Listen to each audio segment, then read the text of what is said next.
Online classes में सभी विद्यार्थियों का हार्दिक स्वागत है। देखिए प्यारे बच्चों, कल माध्यमिक परीक्षा 2020 का रिजल्ट क्लियर हो गया है और आप सभी को विदित है कि हमारे विद्यालय का रिजल्ट भी शानदार रहा है। इस ऐतिहासिक परिणाम पर मैं सभी विद्यार्थियों, अभिभावकों, समस्त स्टाफ, शुभचिंतकों का हार्दिक अभिनंदन करती हूँ, शुभकामनाएं प्रेषित करती हूँ, साथ ही साथ ढेर सारी बधाई देती हूँ। देखिए प्यारे बच्चों, हमारी जो विद्यालय की टीम है उन्होंने भरसक प्रयास किया और आज हमारे स्कूल का जो रिजल्ट रहा वो जो हाईएस्ट रहा 94 यानी 94%।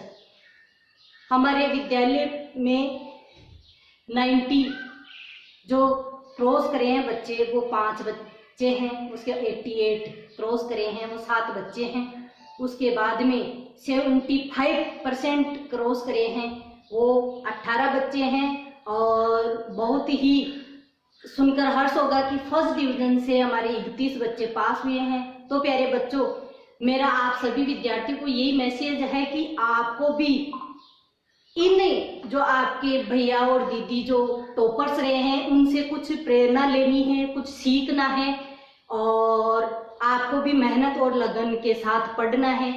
मैं बार बार आपको कहती हूँ, पढ़ोगे तो आगे बढ़ोगे, तो आपको भरसक प्रयास करना है। कोई बात नहीं है, परिस्थितियाँ विपरीत है, लेकिन हम जो ऑनलाइन क्लासेज आपकी चल रही है, लाइव क्लासेज चल रही है मैथ और साइंस की, आपने देखा 2020 के रिजल्ट में साइंस में 2 बच्चों के 100 में से 100 मार्क्स आए हैं, मैथ में 4 बच्चों के 100 में से 100 मार्क्स आए हैं। तो आपको भी एक ऐसा ही रिजल्ट देना है, अपने कस्बे में, अपने क्षेत्र में अपने माता पिता का नाम रोशन करना है, खुद का नाम रोशन करना है। इसलिए अभी से वो जज्बा, वो लगन अभी से आप में होनी चाहिए। तो चलते हैं अब आगे। अपना जो लेसन है 17वां मुद्रा और वित्तीय संस्थाएं, देखिए इसके 3 पार्ट कंप्लीट हो चुके हैं, ये 4th पार्ट है। आज हम ये लेसन कंप्लीट कर लेंगे और थोड़ा सा ये हमारा लेसन है, इसमें 3 टॉपिक है। आज पहले साहूकार पढ़ेंगे, उसके बाद में स्वयं सहायता समूह पढ़ेंगे और फिर उसके बाद में चिट फंड कंपनी पढ़ेंगे। ठीक है, आपको अच्छी तरह समझना है, कोई कठिन नहीं है, ध्यान दे के पढ़ोगे, सुनोगे तो सारा क्लियर हो जाएगा। तो सबसे पहले हम पढ़ेंगे साहूकार।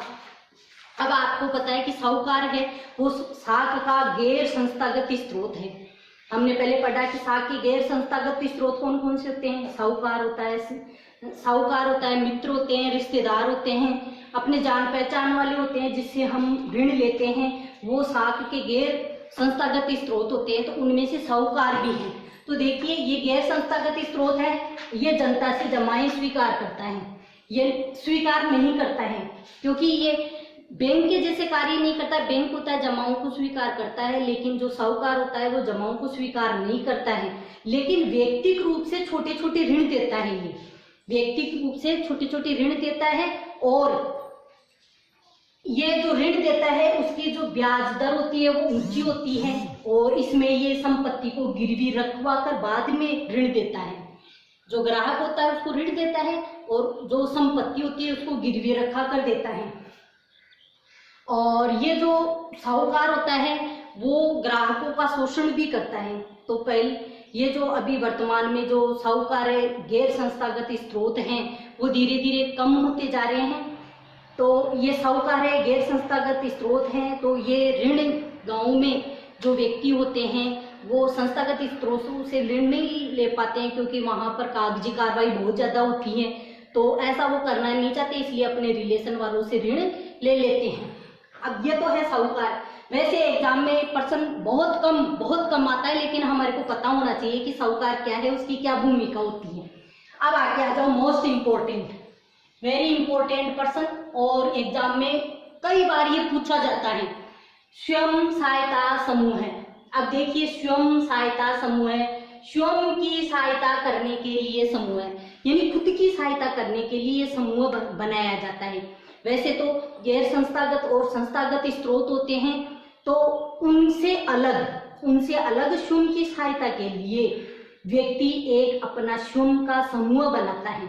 आप इसको एक बार समझ लो, कोई भी कठिन नहीं है। ये जो समूह होता है उसमें कितने सदस्य होते हैं? 15 से 20 सदस्य होते हैं। ये स्वयं सहायता समूह होता है, इसमें कितने सदस्य होते हैं? 15 से 20 सदस्य होते हैं। ठीक है, अब ये जो बचतें होती है, खुद की जो बचतें होती है उनको इसमें जमा कराते हैं। तो बचत कितनी जमा करा सकता है? 25 रुपए से लेकर अधिक जितना भी हो उतनी बचतें ये अपने समूह में जमा करा सकता है। और जो बचतें जमा कराई जाती है तो उनमें से ही ये कर्ज लेता है। ठीक है, लोन ले लेता है।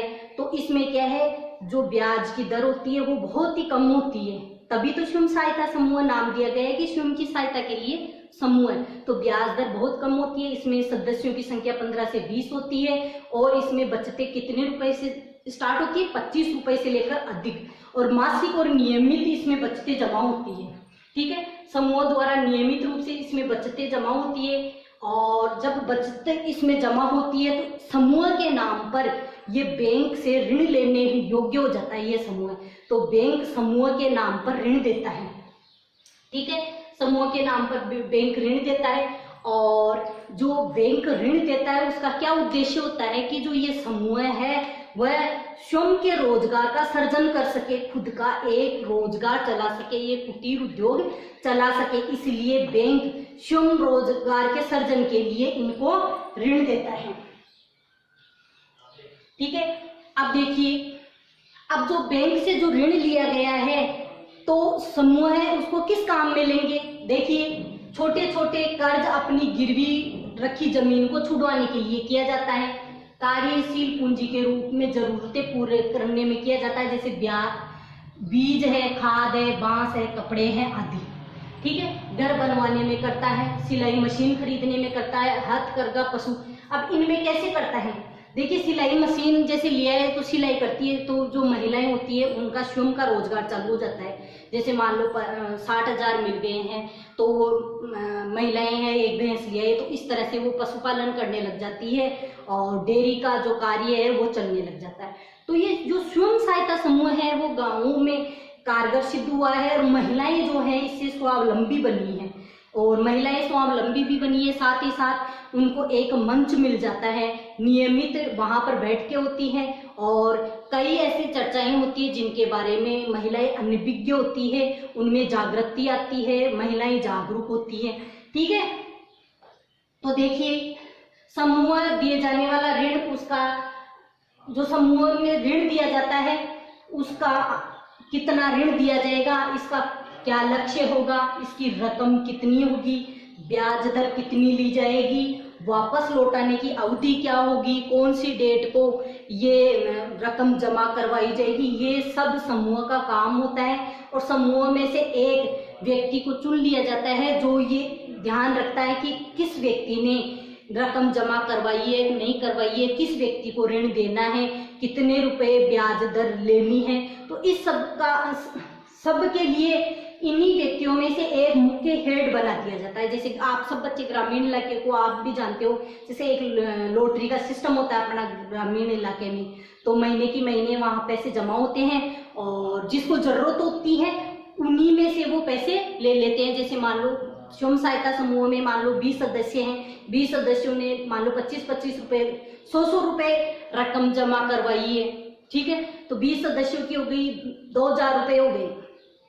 ठीक है, अब जिस व्यक्ति को जरूरत है वो लोन ले सकता है, यानी ऋण ले सकता है और जब अगली नियमित बैठक होगी उसमें वो वापस जमा करवाएगा और साथ में ब्याज दर, उसमें जो ब्याज है वो उसके सहित जमा करवाएगा। तो इस तरह से स्वयं की सहायता करने के लिए एक छोटा सा समूह बनाया जाता है और ये समूह स्वयं की सहायता के लिए बनाया जाता है ताकि व्यक्ति जो ऊंची ब्याज दर होती है उससे बच सके। अब देखो, इसमें महिलाएं आर्थिक रूप से स्वावलंबी होती है, इनको एक आम मंच मिल जाता है, सामाजिक विषयों पर चर्चा होती है जैसे स्वास्थ्य, पोषण और घरेलू हिंसा। ठीक है, इसके बाद में देखिए chit fund company. Chit fund company, वैसे क्वेश्चन बहुत कम बनता है इसका, लेकिन फिर भी आपको समझना है कि चिट फंड कंपनी क्या है। तो देखिए, वह कंपनी जो चिट योजना का संचालन वह कंपनी जो चिट योजना का संचालन तथा निर्देशन करती है वो चिट फंड कंपनी कहलाती है। तो देखिए, चिट फंड भारत में चलने वाली एक विशेष बचत एवं ऋण योजना है। अब आप इसको ऐसे ही समझ लीजिए, यानी बैंक होते हैं ना, बैंक की जैसे ही काम करती है, लेकिन ये प्राइवेट होती है, व्यक्ति की एक कंपनी होती है जिसमें जो स्वयं सहायता समूह है उसी की तरह कार्य किया जाता है। इसमें भी व्यक्ति सदस्य होते हैं और वो अपनी बचतों को इसमें जमा करवाते हैं और ऋण लिया जाता है। तो लेकिन इसमें जो ऋण लिया जाता है वो लॉटरी सिस्टम से लिया जाता है। जैसे 4 व्यक्ति है, 4 व्यक्ति महीने के महीने इसमें पैसे जमा करवा रहे हैं, 1000 रुपए जमा करवा दिए, ठीक है, तो ऐसे करके 4000 रुपए हो गए। अब इसमें लॉटरी सिस्टम होता है, तो लॉटरी सिस्टम में जो सबसे कम बोली लगाता है उसको ब्याज, ये जो ऋण है वो मिल जाता है, और जो सबसे कम बोली लगाता है उसको ऋण मिलता है। और जो ये जो योजना होती है उसके सारे सदस्य एक अनुबंध के तौर पर कार्य करते हैं, यानी एक एग्रीमेंट होता है इनके बीच में, उस एग्रीमेंट के तहत कार्य करते हैं। और जो भी लाभांश होता है उसको बराबर बांट लिया जाता है। कुल जमा राशि ये मैंने बता ही दिया आपको। इसमें जो कमीशन होता है 5 से 7% होता है, और जो भी कमीशन होता है लाभांश इस कंपनी को उसी रूप में होता है, और ये बराबर बांट लिया जाता है। तो आप इस चीज का ध्यान रखें, आपको इसको पढ़ना है, याद करना है। और आज देखिए हमने ये लेसन कंप्लीट कर लिया है। यदि कोई चीज नहीं समझ में आई है आप अपनी बुक में अच्छी तरह पढ़ोगे, समझोगे। और आज का जो होमवर्क है, मोस्ट इम्पोर्टेंट पर्सन है वो है स्वयं सहायता समूह है, तो आज का HW हो जाएगा स्वयं सहायता समूह को समझाइए। आज का क्वेश्चन होगा स्वयं सहायता समूह को समझाइए, ठीक है।